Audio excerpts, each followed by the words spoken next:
नमस्कार मंडळी, welcome back to my channel. मी शिवानी तुम्हा सर्वांचं माझ्या यूट्यूब चॅनलवर अगदी मनापासून स्वागत करते. आज आपण एक वाटी बेसन म्हणजेच डाळीच्या पिठापासून अगदी मस्त अशी रेसिपी बनवतोय.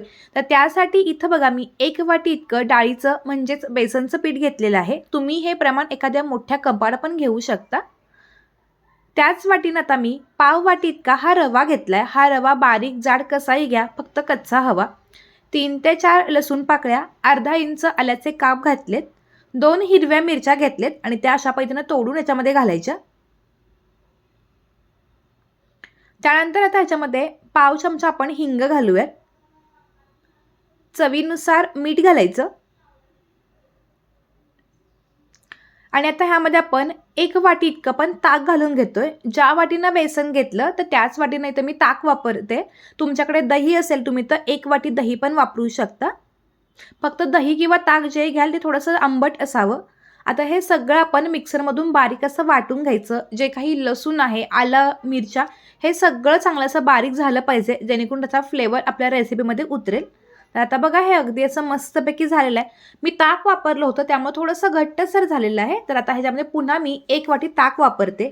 जर तुम्ही दही वापरलं असेल तर तुम्ही इथं एक वाटी दही आणि एक वाटी पाणी असं वापरू शकता प्रमाण. आता हे पुन्हा मी मिक्सरमधून बारीक असं करून घेते, जेणेकरून हे ताक सगळीकडे एकजीव होईल. हे बघा आता तुम्ही मिश्रण बघू शकताय, अगदी असं मस्तपैकी छान असं एकजीव पण झालंय आणि बऱ्यापैकी ते असं पातळ पण झालेलं आहे. तर मी अगदी अशाच पद्धतीने हे करून घेतलेलं आहे. तर आता हे मिश्रण आपण एका बाउलमध्ये काढून घेणार आहोत. पण ह्या बाउलवरती बघा मी अशापैकी एक चाळण ठेवली आणि ह्या चाळणीतून आता आपण हे संपूर्ण मिश्रण गाळून घेणार आहोत, जेणेकरून जे काही आपण आलं, लसूण आणि मिरची घातली होती त्याची जी काही साल असेल किंवा जे काही मोठे कण असतील तर ते वरती राहतील आणि अगदी बारीक पीठ आपल्याला खाली मिळेल. तुम्ही जर चॅनलवरती नवीन असाल आणि अजूनही चॅनलला सबस्क्राईब केलं नसेल, प्लीज चॅनलला सबस्क्राईब करून त्यापुढील बेल बटनला क्लिक करायला पण विसरू नका, म्हणजे माझे व्हिडिओज आले तर नोटिफिकेशन सरळ तुम्हाला बघायला मिळतील. आता बघा हे अशा पद्धतीचं पीठ अगदी परफेक्ट झालेलं आहे. हे पीठ बघा अगदी मी अशा पद्धतीने करून घेतले, ना जास्त घट्ट किंवा ना जास्त पातळ, अगदी परफेक्ट करून घेतलेलं आहे. आता ह्यामध्ये आपण बघा पाव चमचा इतकी मी हळदपूड घातले, कारण हळदीनं अगदी मस्त असा कलर येतो. आता हे सगळं चांगलं मिक्स करून घ्यायचं. पाण्याचं प्रमाण मी तुम्हाला अनेकदा सांगते, जर तुम्ही ताक वापरत असाल तुम्ही तर 2 वाट्या ताक वापरा आणि जर दही वापरत असाल तर 1 वाटी दही आणि 1 वाटी पाणी देखील वापरू शकता. मिश्रण जर तुम्हाला थोडंसं घट्टसर वाटलं तुम्ही थोडंसं पाणी अजून देखील याच्यामध्ये ॲड करू शकता. हे सगळं चांगलं मिक्स केल्यानंतर एक 10 मिनिटं झाकण ठेवून असं साईडला ठेवायचं. तोपर्यंत आता इथं बघा एक मी प्लेट घेतली होती, तर अशा पैकी आपण कोणत्याही प्रकारची प्लेट किंवा ताटली घेऊ शकतो. आणि आता ह्याला आपण खालून तेल लावून घ्यायचं. 10 मिनिटं झालेले आहेत. झाकण काढून चेक करून बघूयात. आता जो रवा घातला होता त्यानं बऱ्यापैकी पाणी ॲब्सॉर्ब करून घेतले आणि मगाचपेक्षा बॅटर थोडंसं घट्टसर जर झालं असेल तुम्ही ह्यामध्ये थोडंसं आणखीन पाणी पण ॲड करू शकता. हे जर खूप घट्ट झालं तर आपली रेसिपी थोडीशी जाडसर होते, त्यामुळे थोडंसं पातळसर असं हे मिश्रण करून घ्यायचं. तुम्हाला व्हिडिओमध्ये दिसते अगदी त्या पद्धतीनं हे मिश्रण मी करून घेतलेलं आहे. आता हे मिश्रण चांगलं असं मी मिक्स करून घेतलं आणि त्यानंतर आपण ज्या ताटलीला तेल लावलं होतं तर त्यामध्ये आता आपण पळी ते दीड पळी बॅटर अशा पद्धतीने घालून घेणार आहोत. ह्या ताटलीमध्ये देखील जास्त तुम्ही पीठ एका वेळी घालू नका, तर जास्त घट्ट जर तुम्ही असं ओतायला जाल तर थोडीशी रेसिपी जाडसर होते आणि मग खायला तितकी छान लागत नाही. ही न चुकणारी अगदी परफेक्ट प्रमाणाची रेसिपी आहे. हे ताटली बघा सगळीकडे अशी गोलाकार फिरून हे सगळं बॅटर आपण एकसमान सगळीकडे पसरवून घेतलं. अशाच पद्धतीने आपण 1-2 प्लेट आणखी तयार करणार आहोत. तर इथं बघा गॅसवरती एक मोठी कढई ठेवली होती आणि त्यामध्ये रिंग ठेवली. 2 ग्लास पाणी घालून घेतलं. पाणी चांगलं गरम झाल्यानंतर गॅस मध्यम करायचा आणि ह्याच्यावरती आपण ही ताटली अशा पद्धतीने ठेवून घेणार आहोत. आता याच्यावरती झाकण ठेवून एक 4 ते 5 मिनिटं हे सगळं मिश्रण आपण शिजवून घेणार आहोत. 4 ते 5 मिनिटांमध्ये ही आरामात मस्तपैकी शिजते. तर आज आपण सुरळीची वडी करतोय.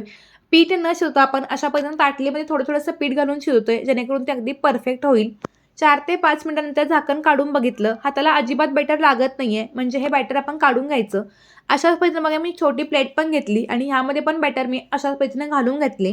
तुमच्याकडे कोणत्या प्रकारची प्लेट असेल तुम्ही त्यामध्ये अशा पद्धतीची ही सुरळी वडी बनवू शकता. ही वडी बनवायला सोपी आहे. फक्त जर आपण पीठ शिजवायचं म्हटलं तर थोडंसं आपला अडचण येते, ते शिजले की नाही हे कळत नाही आणि खूप पसाराही होतो.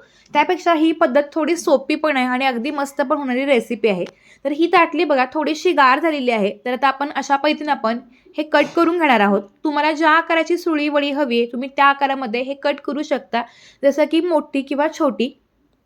तुम्ही माझी रेसिपी कोणत्या गावातून किंवा कोणत्या शहरातून पाहताय हेही मला कमेंटमधून सांगा, म्हणजे मला कळेल की माझ्या रेसिपीज कोणकोणत्या गावामध्ये किंवा कोणकोणत्या शहरापर्यंत पोहोचलेल्या आहेत. आता याच्यामध्ये थोडंसं ओलं खोबरं खिसून घेतलं तर ते घातल्याची चव खूप छान लागते. आता बघा कडेनं थोडंसं असं आपण सोडवून घ्यायचं जेणेकरून ही वडी आपल्याला छान गुंडायला येईल, कारण हे खाली चिकटलेलं असतं. तर अशा पद्धतीने थोडंसं सुरीने काढून घ्यायचं आणि आता बघा अगदी छान आपली मस्तपैकी अशी ही वडी करून घ्यायची.